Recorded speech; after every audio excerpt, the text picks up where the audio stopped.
Welcome, viewers and listeners, to another edition of CHP Talks. I'm here with a very special guest, Ms. Kari Simpson, and we're so pleased to have you with us, Kari. Thanks for squeezing us in today. Not a problem, Rod. Always happy to jump in and help out, especially with all the good work that you do and the CHP. You are a credit to the province and the nation. Well, thank you, very kind. So I'm just going to give you a little introduction. Probably most of our listeners will know who you are. Kari Simpson is a Canadian social activist based in Langley, British Columbia. She's the founder and president of Culture Guard, president of the Canadian Voters Association, and also one of the busiest people I know. Kari co-founded the Citizens Research Institute in 1988 to support parents whose children have been wrongly seized by government social workers. She was featured on the cover of the November 24, 1997 issue of the British Columbia Report. Some of you will remember that magazine. And she was described as the most dangerous woman in BC.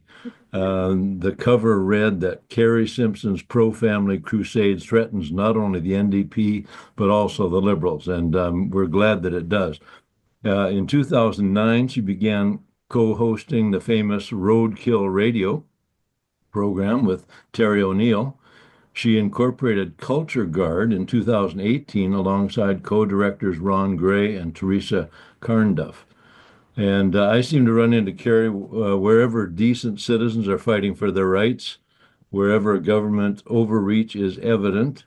She seems to have an infinite store of energy and knowledge. She defends common sense, the Christian worldview, accurate biological science, moral decency, and constitutional justice. She seems to enjoy the battle, is never discouraged, never fearful, and never afraid to speak the truth. When the state wants to steal your kids or lie to them, when the CFIA wants to murder your ostriches, when they want to lock up truth tellers like Bill Whatcott or Barry Neufeld, Kari will be there telling them why they can't do that. So today we want to have Kari explain to us why BC Premier David Eby's Bill 7 is such a bad idea and why he seems to be having second thoughts. So, Kari, where do we start with Bill 7? Well, I don't think second thoughts is what he's having, Rod. I think he's figuring out a very strategic course to convince British Columbians that he's actually listening. And I think it's staged. I don't think it has anything to do with responding to the will of the people or the proper role of government.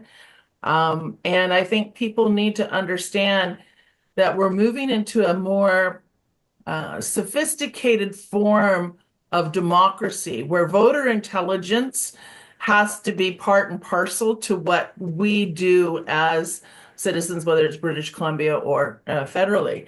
And I use those words very carefully and purposely. I don't know if many of your viewers know this. Now, first of all, we're recording this on April Fool's Day, you guys. So all the things that we say, regrettably, they're not part of the joke. I wish there was. As a matter of fact, I posted on Facebook this morning because I don't know how many people saw all the political jokes, and I really hadn't had my coffee yet, and I made a rule that nobody is allowed to do any political jokes on April Fools. And you know why? Is because anything's possible in this crazy world right now, Rod. Yeah. And that's, I actually wrote in one of the comments, because there was quite a bit of back and forth on my Facebook page on this. It was rather fun. So lunacy is the new logic, and that's as crazy as it sounds. I mean, and, I've come to this conclusion. I'm going to write a commentary, and I'll just say this, and then we'll get into the lunacy of Bill 7. But, the day that government convinced women that to kill their unborn child, and I use those words purposely because we've sanitized so much wrongdoing by using terms like abortion, education instead of indoctrination, all of these things. I think we're at a point where we need to start calling things what it is. But when you can convince the populace that a woman murdering her unborn baby is a good thing, we've lost the script. When you could start believing that you could indoctrinate society with this lunacy, that men can be women, like, at what point do we say, you're wacko whacked? And we're not going down that path. When we have David Eby right now, every day in the classrooms, undermining parental authority, causing division within families, convincing children that they're not born in the right body. Like, at what point is our line in that sand and we say, enough is enough? Or, forcing people to inject themselves with an experimental concoction. I mean, the examples go on and on. And I think everybody who is watching this today needs to ask themselves, where is my line in the sand? When will I say no more? And not only am I going to talk about it and I'm going to educate my family and friends about it, but I'm also going to be solution driven. We will bring laws in, and this is what we need to do. Parental rights, protection of children and parental rights. We have to find concrete solutions where there are meaningful consequences. If an activist teacher undermines parental responsibility or relationship with their child, they get put in jail. That's where we need to go. No more accommodating, bleeding heart. This is right. We have the evidence. Our culture, our society, and our children are suffering. And at some point, we have to say, lunacy is not the new normal. It's not the new logic. We're pushing that fence back and we're putting it in its right place. Absolutely. Thank you for stating that so clearly. Yeah, we have to get back to common sense and reality. That's for sure. Well, and a lot of that starts, I think, Rod, with what do people want from government? That is the first question we have to ask ourselves. And I don't think people want Bill 7. Bill 7 is not about democracy. Bill 7 is not about liberty and freedom. Bill 7 is not about protecting people against those monster tariffs that have been vilified. I mean, let's remember, Trump said, shut down your fentanyl coming into my country and, stop illegal migration. That's all he asked, right? Yeah. And all of this, including don't buy American bourbon, is how we retaliate, right? Yeah. And then we see this being now taken to an extreme form. Bring on the tariffs anytime over Bill 7. Yeah. Bill 7 is terrifying. Forget the tariffs. Terrifying Bill 7 is what we have here. So they bring this in under the auspices of economic stabilization. And so just for our viewers and listeners across the country, this is British Columbia. Premier David Eby is the one who is doing this, and he's trying to pull a fast one on BC residents. The rest of you just pay attention because it could come to a province near you, right? So. Oh, well, I think, or a federal government. Yeah. Carney has already said he'll use whatever powers he needs to under the Emergency Program Act. So they're singing in the same choir, these two right now, Rod, right? Absolutely.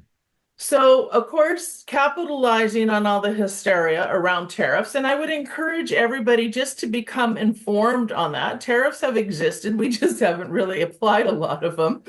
And if they want to slow down our sales for lumber to the Americans, well, maybe we should just buy more lumber and process it here. And there's all kinds of solutions that we can do as far as Canadian driven. To think that we don't need the United States to protect our borders and to protect us in a global crisis is ridiculously naive, immature, and stupid. Unless you think you've got China in your back pocket and they're going to come in, which you tell me who you'd rather have fighting for you. But these are the questions, Rod, I think we have to ask ourselves. Canada is in a very precarious predicament right now because we owe so much money to China. We're willing to act, and I really believe, I said, if there was one form of governance, it's a healthy family unit that gives us the example of how everything else should sort of be run. And this is like Canada, the mealy mouth, probably middle brother of four brothers, telling the older brother where to go kind of thing. Even though the older brother's like 7 feet tall, to the 5'8" middle brother, but that's where we're at. So Eby capitalizing on people's lack of knowledge about how tariffs work, capitalizing on the fact that, people will forget very fast what Trump just simply asked for to begin with. And there have been problems. Let's talk about the problems of fentanyl being distributed through Canada. I have the briefing notes to the federal government where they talk about these things. So this is not a one-off or not a problem. It's a problem. It's a problem too. And I'm going to just use this opportunity to drive home the point that we need to be aware of so much more. This isn't a standalone. This is an orchestrated effort to undermine power and authority from the people. This is about government taking over. And if you look at the conditioning, the ramp up of the conditioning lately, Rod, right? We're giving birth control pills out now. Since when did it become the state's responsibility to give birth control, condoms, to provide drugs to men engaging in risky sex so they don't contract AIDS? When did that become our responsibility as hardworking, tax-paying citizens? I don't think that's the role of government. I don't think that's what people want. I don't think people want $10 a day daycare. If you want to work and leave your child, then you should be responsible for that, or the government should offset those costs back to families who want to take care of their children.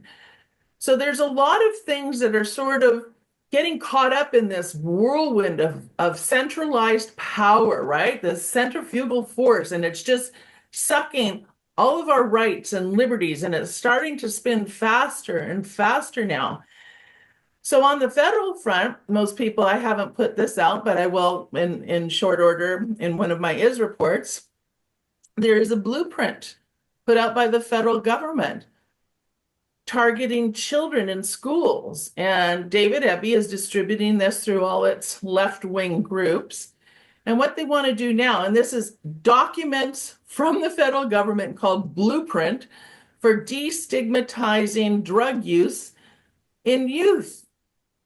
So they want, and this is, I'm direct quote, drug use is a human right.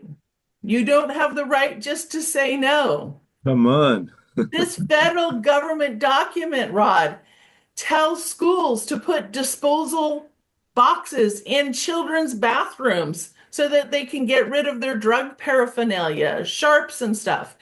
And the reason why I bring this up is because, again, that spinning whirlwind of sucking the rights and energy and ability to participate and common sense and what it means is just all being ramped up so quickly. Another example, 8 provinces are brought in, and that was last time I looked. There may be more now. Livestock tracking. Now people go, well, what does that have to do with this? It has to do with everything about knowing where the food supply is in this province and being able to shut it down and making people compliant, Rod. And you know what? COVID gave us the best example. I'm so thankful for COVID because it actually taught people that the people you put into power have power. They can shut you down. They can freeze your bank accounts. They can coerce you into injecting concoctions into your arm, which you don't even know what exists. They can lie to you about things. These examples, we're living in a time where this is not speculation. This is not conspiracy theory. It's happening every day in plain view in documents called blueprints from the federal government, where we can just go and I can give you a URL and you can go check it out yourself. So again, going back, where do we put that line in the sand? With all these things happening, do we want to give unbridled power to a tyrant? Because that's what this Bill 7 does. It gives tyrannical power to the state to control everything. We don't even need a legislature because he doesn't have to get anything passed by a bill or by a vote. He's giving himself all this power. And more than that, in Section 22, he's giving his power retroactively. So all these new powers that they want to give themselves under this fear mongering of tariffs. And I think your audience probably is well equipped that if you are making decisions out of fear, you're making the wrong decisions.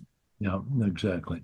And you can't. So retroactively, is it any regulation made on or before June 20th, 25 under this part may be retroactive to January 20th of 2025. What's the point of that? Well, so what that is Kari hasn't had time yet. I have to go back and see what regulations they brought into effect back in January when nobody knew this was coming down, right? So this has had first reading now. You can go on to the legislature of BC, just do that, look under bills, Bill 7, it had first reading, it had second reading today. And what was interesting is the BC Conservatives didn't raise any issues. Didn't they? Nope. I thought, I've seen headlines here and there where there has been a question about it, but they're not doing any legitimate or substantial challenging of this thing. In the Hansard today, it was, we didn't even ask about Bill 7 because the NDP was trying to draw an illustration using it. We haven't even raised Bill 7 going, oh, great. Now, fairness to the Conservative Party of BC, on their website, they make some pretty bold statements. But again, what are they doing actively? They've alienated their base during how Rustad has now hijacked that party to be basically liberal too. So we don't even have an effective legislature happening right now. And even if it was effective with the minority majority so close, right? So that's our only hope. That there is some good news attached to this, and that is that British Columbia's voice probably has some leverage right now, especially with some of the NDP MLAs that may be new on the scene that are not die-in-the-wool, communists, Right. or tyrants for that matter.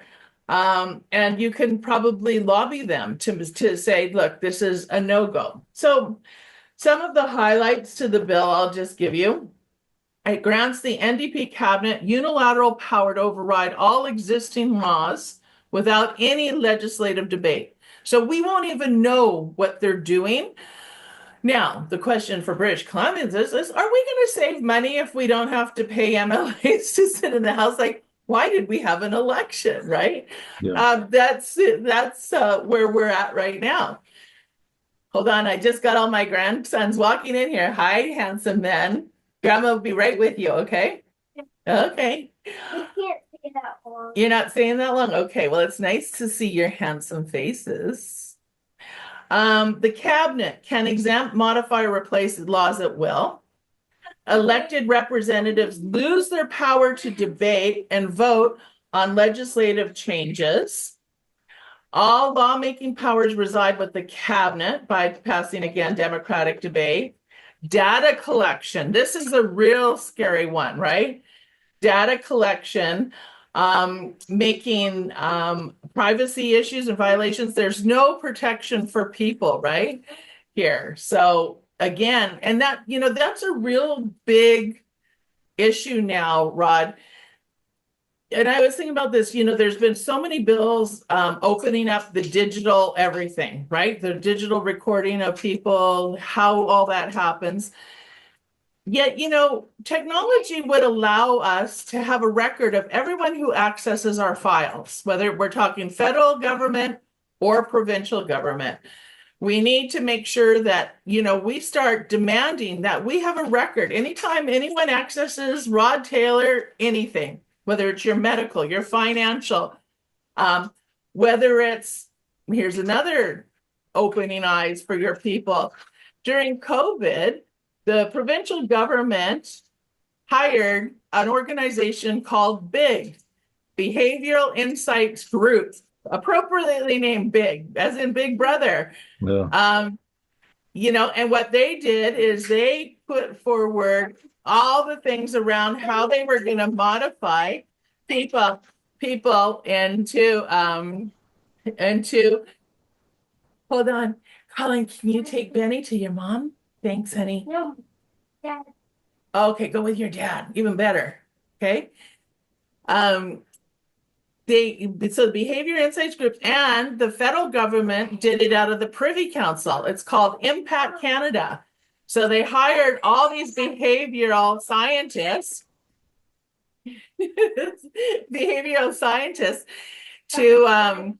to nudge us into compliance, right? And that is just, again, very concerning here. This is not the role of government to be using psychological warfare upon the citizenry to figure out how to convince us to move in the direction of a government or whatever, write an agenda. So I think that would be one of the most important aspects that we need right now is the ability to track who is accessing our information. Bill 7 also authorizes government collection and disclosure of your personal information. It authorized the imposing of tolls on roads and that kind of thing. So again, very disturbing and very concerning here. The tolls, and it's a debt owed by government recoverable by court order. So they can take you to court, right? Yeah, you can have that. So again, the overreach of what this bill allows government to do is very, very troubling on a number of fronts. And again, we need to make sure that we just say no to this. It's like kill Bill 7. There's nothing redeemable in it. Yeah. And that's what we have to do at this point.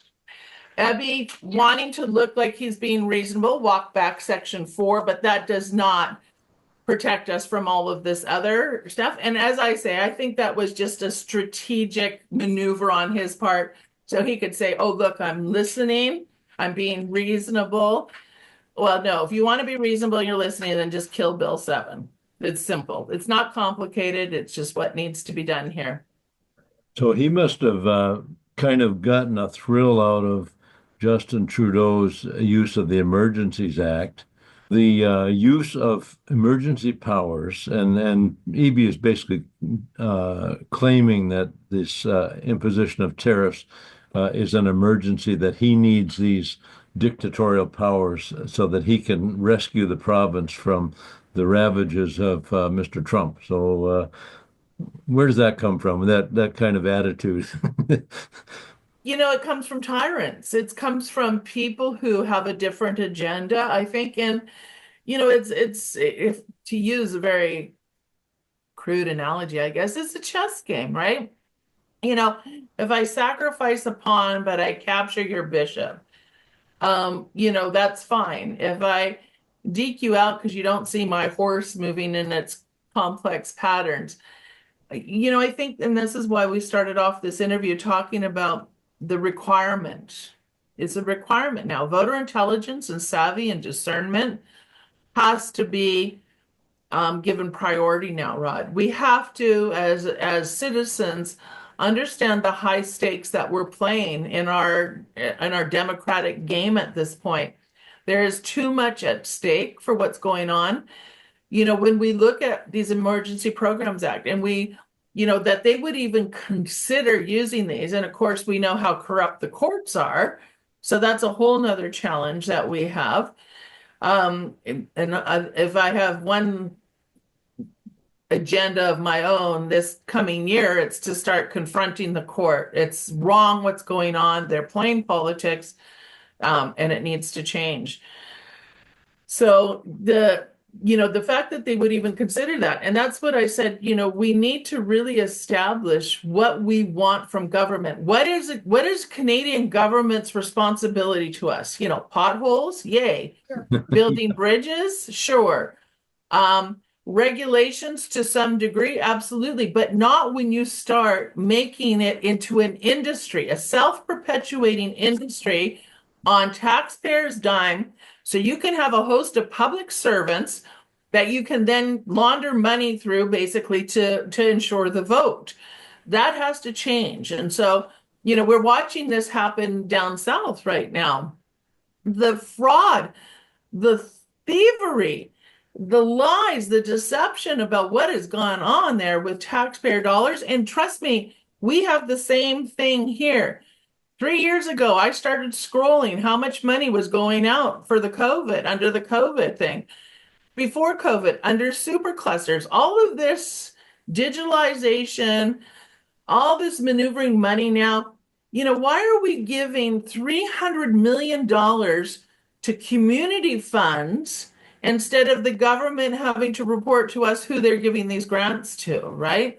All kinds of things are happening. And I actually think the only way we're going to start solving this is to say Canadians will just only pay a flat tax. I think we're going to have to come up with what each Canadian should owe for the services we want government to perform, and our military, law and order, those kinds of things.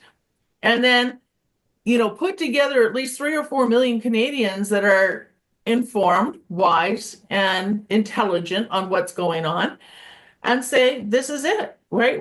This is what we're going to pay. No more.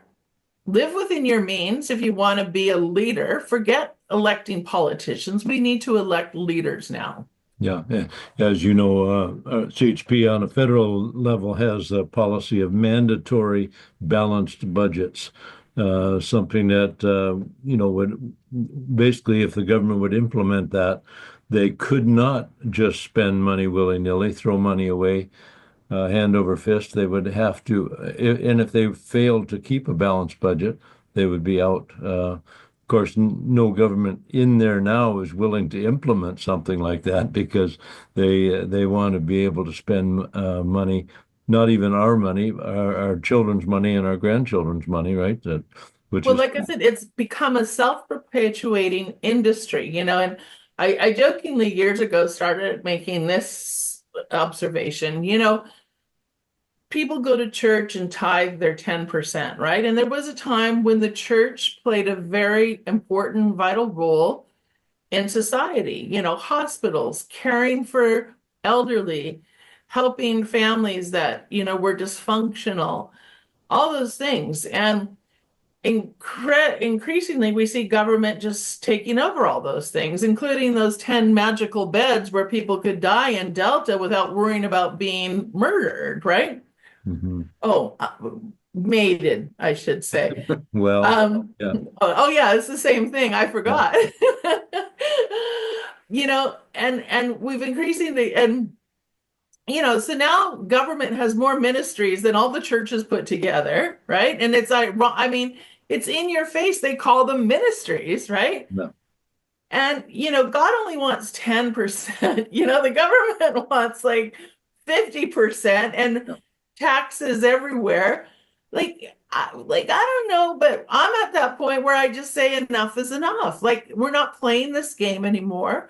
We need to change the rules, change the game, and just put people back in place who understand that government has a limited role in the people. It's not a self-perpetuating industry for unions. Don't get me going on the unions, but this is what's before us, and we're at a time, as you know, everything has a season, and that season is before us where people can actually see what's going on, and we still have the ability to do something about it. A limited time. If we move quickly, we can get something done.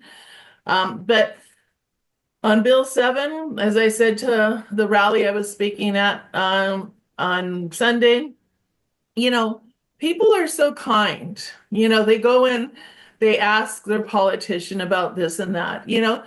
Those days are over, you guys. You go in and tell your politician. This is just do tell, I call it. Do tell them what you want. And you don't have to be brilliantly savvy on every aspect of this bill.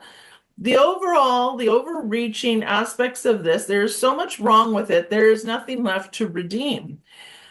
Government has the power in certain circumstances if it needs it, but it has to be transparent and it has to be accountable. One thing with Trump is he never does anything overnight unless he's shooting you down if you're declaring war on somebody. He's more than fair saying, hey guys, this is what I'm going to do. The challenge is, does he follow through on it? But he always at least gives people warning. There is no need to have, this secret ability to, invoke some powers that may be detrimental to British Columbians. I mean, the last person I want with unbridled power is David Eby. He's never proven himself to be a good business person. He's never proven himself to be ethical or honest, or discerning for that matter. So, it's just kill Bill 7. Keep it simple, move on. So you're on the cutting edge of this, as you have been with so many other issues. What can residents of British Columbia do right now to, other than just talking to their own MLA? Are there petitions? Are there kind of groups that they can give some help to fight against this? Yeah, well, killbill7.com will be up and going. I think it's just in the last few days of before it goes public. So killbill7.com will be available, and petitions, brochures, everything people need will be there for them. Okay. So we'll have that available to people. Anybody that wants more information or to be kept informed on this can just send me an email at savecanada123@gmail.com. savecanada123@gmail.com. Yep, and that just put Kill Bill 7 in your subject line and add me to the info list. And then once the brochures get developed, there's already like we've got this kind of poster that kind of gives you the whole overview.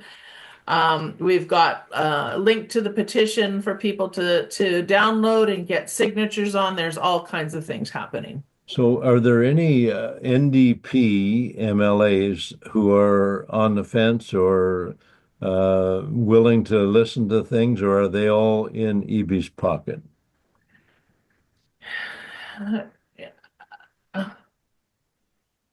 I'll find out more at my next Zoom. Starts at 8 o'clock because that's when I get all the reports back from the field, Rod, right? So maybe what we should do is reconvene this Zoom a few days from now, and then we can certainly give you that. But it's up. Every MLA is your representative. If you're in their riding, they need to listen to you. And if you need to sit in their office until they give you a meeting, then by golly, do that. The House is sitting right now, so of course they're all in Victoria. I think they're there right through April into May. But they're home on the weekends. Like Friday and Saturday is a good day to go sit in their office and tell them, I just want you to kill Bill 7. And I'm not going to give you all the particulars. It's bad from start to finish.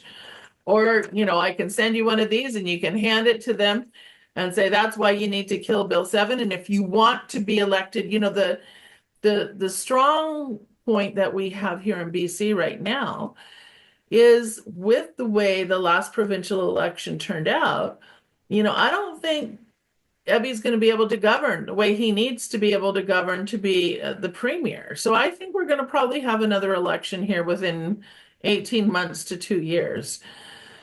If we don't, I suspect you'll see a lot of recall efforts going. And I know those are already, being planned. We have to wait 18 months after the last provincial election before we can recall an MLA. So a lot of these MLAs, this is where that pension thing is probably the only thing that's a good thing.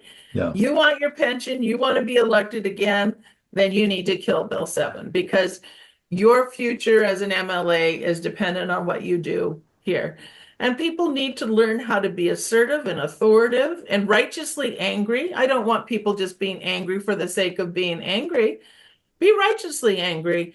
Know your stuff. Get involved. One thing nowadays is politics is not boring. And if we weren't living this day to day and instead reading about it, 30 years from now, none of us would actually believe all of this stuff that's going on. So Yeah. it's kind of interesting. I used to joke to, you gave my long history there. Oh my gosh, I've been doing this too long, Rob. But, I used to say to people way back in, 20 years ago, you guys think about politics like a sport. Little did I know it would start actually happening. Yeah.